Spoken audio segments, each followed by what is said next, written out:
Well, ladies and gentlemen, we've been waiting on it all day, but the Dolphins have officially signed Matthew Judon to a 1-year contract worth up to $6 million. That being said, that tells me the actual number is probably somewhere around 2 to 3 million, with the rest of that just being incentive based. And honestly, my first kind of reaction to the news this morning that he was visiting Miami and was most likely going to sign was like, that's really cool, but why? And I'm sure a lot of you guys have the same reaction. And it's like, okay, now your wheels are turning and you're like, okay, is someone's injury worse than it has been? Jalen Phillips hasn't been practicing. Chop did return to practice, but he was banged up. Bradley Chubb, he hasn't been in a preseason game, but he's actually he did play in one preseason game. But it's like, he has his injury history and he didn't play all of last year. So it's like you kind of keep questioning that, or then your mind goes to, oh, someone's getting traded, someone's going to get traded and we're going to get cornerback help because we desperately need cornerback help. And then Mike McDaniel has his press conference later in the day, and he says that, that we haven't signed Judon yet, but we worked them out, and it has nothing to do with any injuries that are going on between Zach Sealer, Chop Robinson, Jalen Phillips, Bradley Chubb. None of those guys are, that are dealing with an injury or two. That has nothing to do with his visitation to the Miami Dolphins and the signing of him eventually. And so your head kind of goes to, okay, maybe someone's being traded, and then no reporter really asked about that. That's really kind of just been a fan rumor going around. No reporter has put any juice on that and reported that the Dolphins are looking to trade for a corner by trading one of our edge rushers. So then you kind of come back down to reality a little bit, and you're like, okay, so what this tells me is that they actually want this edge rushing group to have a nice rotation to it, so not everybody gets a lot of snaps. Jalen Phillips coming off of back-to-back season-ending injuries between his Achilles and ACL. You have Bradley Chubb, who's coming off of a pretty big ACL surgery that he had and missed all of last season, so he might be a little rusty getting in there. And then you have Chop Robinson, who was just a rookie last year, and he looked phenomenal, and he's been dealing with a couple injuries this year. Now look, from what I understand, he's been able to shake them off for the most part, but if that doesn't scare you in the littlest bit, considering you go back down to 2023 when we had one of the most prolific pass rushes in the NFL with 4 guys totaling over 40 sacks combined. And then 2 of those guys go down for the rest of the season, and your pass rush disappears. So yes, I understand the concern there. You don't want to make the same mistake twice by not having the rotation or the players that can actually sit there and play and rotate. But you're adding strength to one of our strongest position groups that we already have on the team. And our front seven, I'm a straight up, I've been saying this a little bit, it might be legitimately a top 5 front seven in the entire NFL. Between our defensive tackles, Zach Sealer, top 10 defensive tackle in the NFL. Jordan Phillips looks so good through camp and preseason so far. Kenneth Grant has an endless motor, and we've seen him have, he has his rookie moments, but then he makes up for it almost immediately.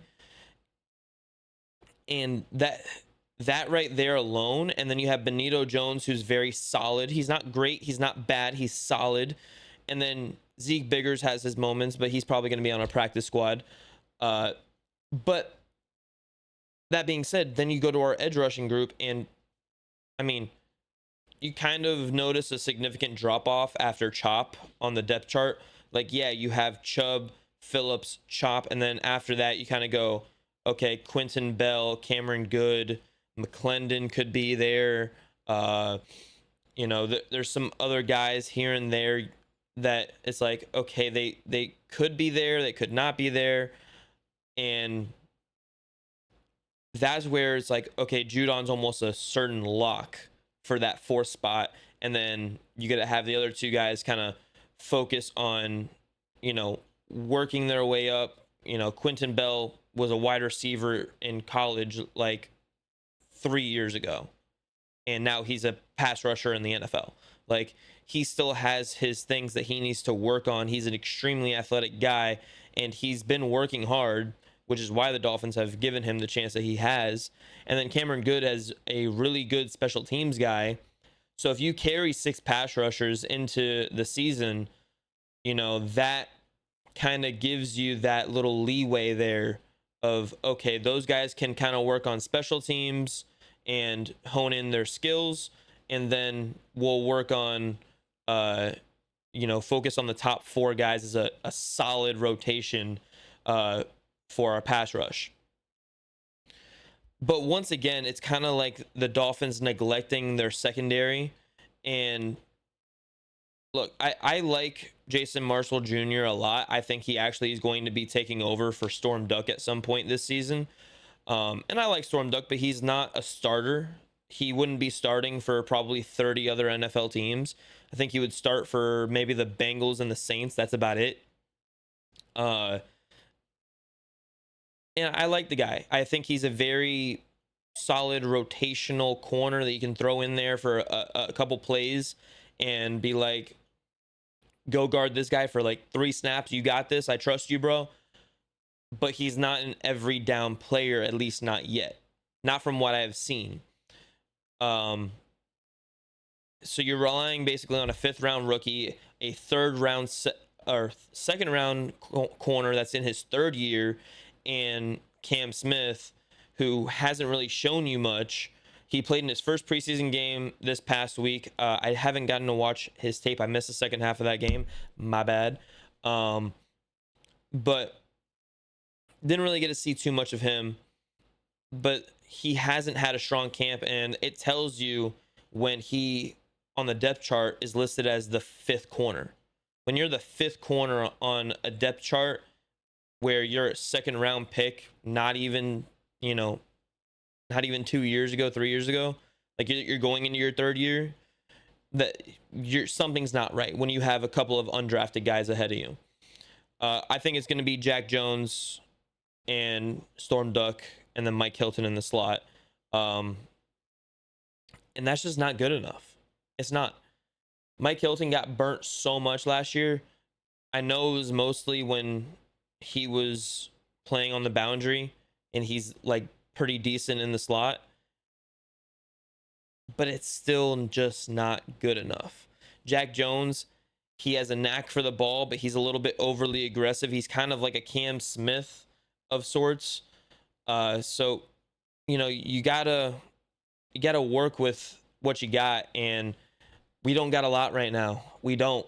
And I feel like we should be more focused on bringing, a corner in, a vet corner at some point the rest of this, preseason before we get into the season, to like a Stephon Gilmore would go so hard for the secondary right now. Like, pause, but resume. Like, he would transform this secondary almost instantly with his veteran leadership that he brings. Like, is he the Stephon Gilmore of 3-4 years ago? No, he's not. But he's still a very solid corner. He's still a starting caliber corner in the NFL right now. And the Dolphins should go out and sign him. Because at that point, now you have Matthew Judon, Stephon Gilmore, and you have the front 7 to create the pressure, to take the pressure off of the secondary. But then you still have at least a secondary that might be good enough to hold up against, good receivers. Like, there's a lot of good receivers in the NFL right now. To hold up against these good receivers, like, we have no slouches that we're going up against. Like, Adonai Mitchell, Michael Pittman, Josh Downs. That's a great trio first week of the season. We're going to be going up against Stephon Diggs twice this year. We're going to be going up against Jamar Chase and T. Higgins at one point. Mike Evans, Chris Godwin, Emike Ibuka, Jalen McMillan with Tampa Bay later this year. Like, we're going to have teams that just have an absolute powerhouse of receiving cores, or at least have one elite receiver, and we need the help there in the secondary. And I can't help but be like, why are we not doing something? We need to address the secondary one way or another. It just needs to happen. Like, we need to do it. I'm happy with the Matthew Judon pickup. I am. But to me, it still feels like the Dolphins are neglecting the important thing here, and that is the secondary. But I do also understand, like, as I'm talking, that having Matthew Judon there and having that rotation and the constant pressure and not getting tired on the defensive line, having that just constant, like, that third down package is going to be the third down and long package. The blitz is going to be just absolutely insane. Matthew Judon, Chop, Jalen Phillips, Bradley Chubb, Zach Sealer, possibly Kenneth Grant, Jordan Phillips, whoever you want to put next to Zach Sealer in there on the defensive line, ready to just absolutely destroy whatever offensive line you put in front of them. And, like, you're just not going to have any time.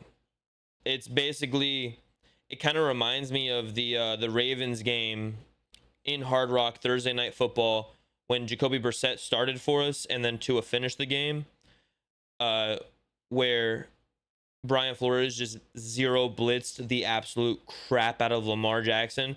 And Lamar is no slouch. Like, that dude can escape almost anything and everything. And he could not get away from our pass rush that day. And that is basically what it looks like we're trying to recreate, is a pass rush that is just so dominant and so fresh 24/7 that there's nothing that any offensive line can do but hope they get the ball out quick enough. And at that point, we do have, kind of ball hawks in Jack Jones, Mike Hilton. Storm Duck has a knack for being close to the ball as well, from what I've seen in the few games that he's played. And, like, look, I like Storm Duck, but to have, like, maybe a Stephon Gilmore, to have Asante Samuel Jr., like, guys that are there, that have that have been there before, that can make damn sure know that they're going to have their guy locked up for the first 3 seconds of a route.